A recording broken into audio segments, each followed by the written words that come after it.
आत्मीय बंधु भगिनी, श्रीमद् भगवत गीता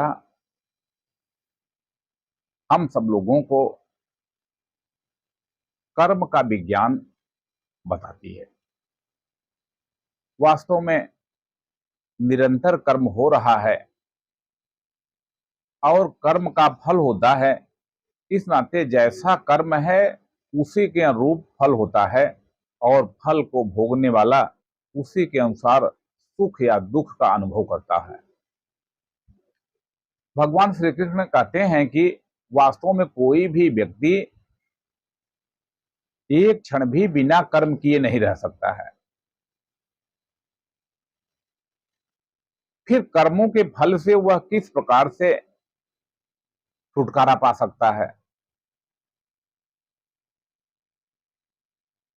तो कर्मों का फल कैसे होता है और कौन कौन सा फल होता है, इसके बारे में श्रीमद् भगवत गीता हम सब लोगों को यथेष्ट मार्गदर्शन करती है। आज हम श्रीमद् भगवत गीता के 18वें अध्याय के 12वें श्लोक का पाठ कर रहे हैं, जिसमें भगवान ने यह बात बताई है कि जो लोग त्यागी लोग नहीं हैं उनके कर्मों का 3 प्रकार का फल होता है, लेकिन जो सन्यासी हैं, जो त्यागी हैं, उन्हें कर्मों के फल से छुट्टी मिल जाती है। आइए हम इस श्लोक का पाठ करते हैं, जो इस प्रकार से है। श्री भगवानुवाच अनिष्टमिष्टं मिश्रं च त्रिविधं कर्मण फलम् भवत्यागिनां प्रेत्य न तु सन्यासिनां क्वचित्। भगवान ने कहा, हे अर्जुन, जो अत्यागी हैं, अत्यागी नाम यानी जिन्होंने कर्म फल और कर्म संग का त्याग करके निरासक्त कर्म नहीं किया है, ऐसे लोगों के 3 प्रकार के कर्मों के फल सुख दुख और सुख दुख मिश्रित कर्म फल होते हैं। लेकिन जिन्होंने त्याग कर दिया है, जो सन्यासी हैं, उन्हें कभी भी कर्मों के फल का भोग नहीं करना पड़ता है, वे उससे मुक्त होते हैं। बंधुओं, यहां इस श्लोक में भगवान ने कई बड़े महत्वपूर्ण बातें कर्म के बारे में बताई हैं कि जो कर्मों का फल होता है वह जो अत्यागी हैं उनके ही कर्मों का फल होता है। वास्तव में देखा जाए तो कर्म भी 3 प्रकार का होता है, सात्विक कर्म, राजसी कर्म और तामसी कर्म। भगवान कहते हैं कि सात्विक कर्म से सुख उत्पन्न होता है, सुख फल के रूप में मिलता है। राजसी कर्म से अशांति यानी दुख मिलता है और तामसी कर्म से आलस्य एवं मोह पैदा होता है। तो यहां पर आप देख रहे होंगे कि सुख का जो फल है सात्विक कर्म से उत्पन्न होता है, तो सुख में लोग आसक्त हो जाते हैं और बध जाते हैं। तो सुख की आसक्ति व्यक्ति को बांध देती है और जब व्यक्ति इस शरीर को छोड़ता है तो कुछ तो कर्मों का फल जीते जी भोगना पड़ता है और कुछ मरने के बाद भी कर्मों का फल भोगना पड़ता है। यही बात कह रहे हैं कि आपने जो कर्म किया है केवल इस जन्म में ही नहीं तो अगले जन्म में भी अगर वो राजसी कर्म है तो उसके नाते आपको दुख भोगना पड़ेगा। अगर आपने तमस युक्त जीवन जिया है तो आपको आलस्य और मोह अगले जन्म में भी भोगना पड़ेगा। इस नाते आप देखिए कि बहुत से लोग जन्म से ही जब वे बड़े होते हैं तो उनके अंदर आसक्ति और मोह पैदा हो जाता है। एक ही माता पिता के कई पुत्र होते हैं, लेकिन सबके स्वभाव में जो अंतर दिखाई पड़ता है वह उनके पूर्व जन्मों का ही तो कर्मफल है। तो इसलिए ये बात कही जा रही है कि जो लोग सन्यासी हैं उनको कभी भी कर्मों का फल नहीं भोगना पड़ता है। तो कौन सन्यासी हैं? तो भगवान कृष्ण ने जो त्यागी हैं उनका लक्षण बताया है कि कर्म फल और कर्म संग का त्याग करके निरासक्त और निष्काम कर्म करने वाले व्यक्ति को सन्यासी कहा जाता है। यहां पर कई प्रकार की बातें चिंतन में आती हैं। जो हमारे हिंदू धर्म के महान गुरु हुए हैं आद्य शंकराचार्य जी, उनके अनुसार सन्यासी वह है जो शरीर की आवश्यकता की पूर्ति के लिए जो कर्म है उनको तो करता है, लेकिन शेष अन्य कर्मों का वो परित्याग कर देता है।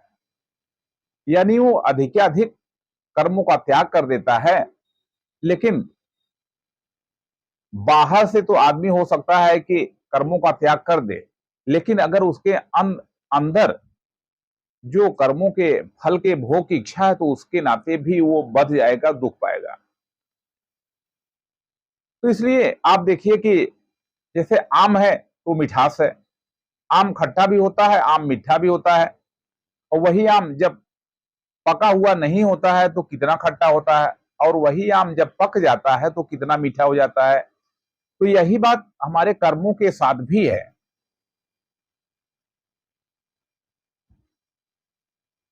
जो जैसा कर्म होगा उसके अनुसार वैसा ही फल होगा। यदि कर्म को ठीक से किया गया है, यानी पके रूप में कर्म हुआ है, तो वही जो दुख देने वाला कर्म था उससे सुख की उत्पन्न हो जाती है। लेकिन यदि कर्म कच्चा है, यानी वो ठीक से संपादित नहीं किया जा रहा है, तो वही श्रेष्ठ कर्म होने के बावजूद भी वो दुख की उत्पन्न करता है। और भगवान कृष्ण कह रहे हैं कि ये जो कर्म का खेल चल रहा है, उस कर्म के खेल में केवल वे ही लोग मुक्त हैं जिनकी फल में आसक्ति पूरी तरह से समाप्त हो गई है। आत्मीय बंधु भगनी, अक्सर हम सब लोग इस विषय पर चिंतन नहीं करते हैं, और कभी चिंतन करते हैं तो कहते हैं कि क्या बिना कर्म फल की अपेक्षा के कर्म किया जा सकता है? किसी व्यक्ति के मन में यदि सुखमय जीवन जीने की इच्छा नहीं है तो वो क्यों नौकरी करेगा? अगर किसी को इंजीनियर बनना नहीं है तो कंपटीशन की तैयारी क्यों करेगा?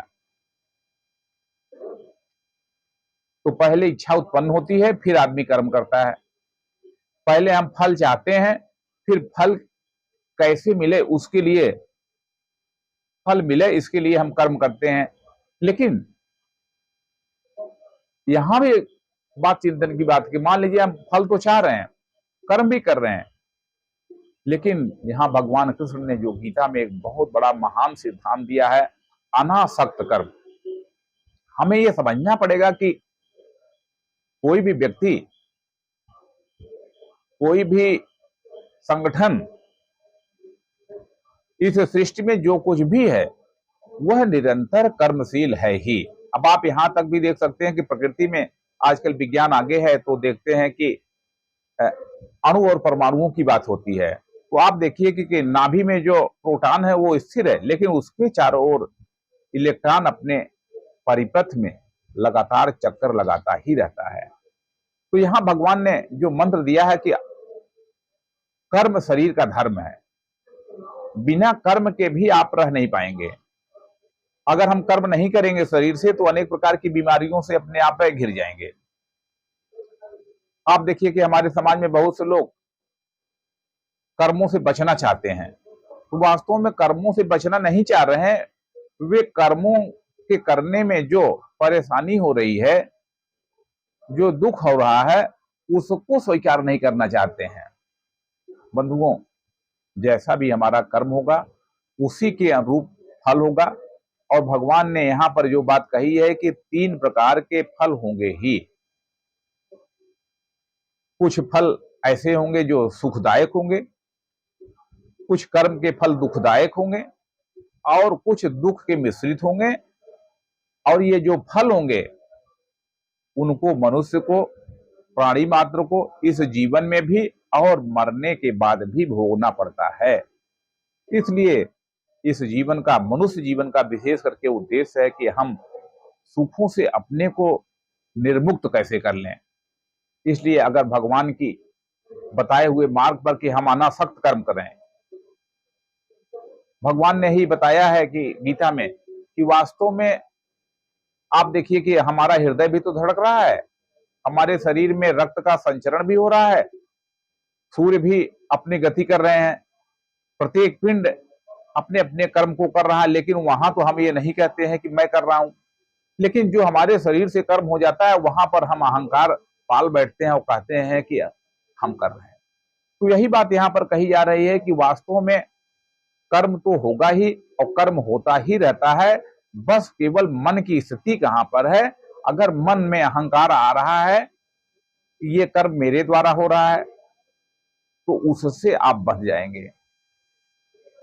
कोई भी शासनाध्यक्ष हो, कोई भी संगठन का प्रमुख हो, यदि उसके मन में यह अहंकार आ जाता है कि मेरे नाते ये संगठन में या समाज में परिवर्तन हो रहा है, तो वह उसके मोह के बंधन में, उस कर्म के बंधन में बच जाएगा। लेकिन जब वो ये विचार करेगा कि ये सहज हो रहा है और हमें थोड़ी देर के लिए हम मान भी लें कि ये हमारे मन में बात आ जाए कि इसका कर्ता मैं हूं, और वो आदमी तत्काल सावधान हो जाए कि इसका कर्ता मैं नहीं हूं। ये संसार जब हम शरीरधारी के रूप में पैदा नहीं हुए थे तब भी चल रहा था, और जब हम इस संसार में नहीं रहेंगे तब भी ये संसार चलता रहेगा। तो हम अपने इस अहंकार को यदि समाप्त कर लें, एक मुरारी बापू ने बड़े प्रेरक पंक्तियां कही हैं कि साथ देती नहीं यह किसी का, क्या भरोसा है इस जिंदगी का। तो इस जिंदगी का कोई भरोसा नहीं है। एक दिन हम सभी लोगों को एक समान गति, भगवान सबको समान अवसर देंगे, सब लोगों की उसी प्रकार की मृत्यु होगी। हो सकता है किसी का हार्ट अटैक से देहांत हो तो वो थोड़ा सा दुख कम अनुभव करें, लेकिन बहुत से लोगों के बहुत से प्रकार के मरण का दुख झेलना पड़ेगा।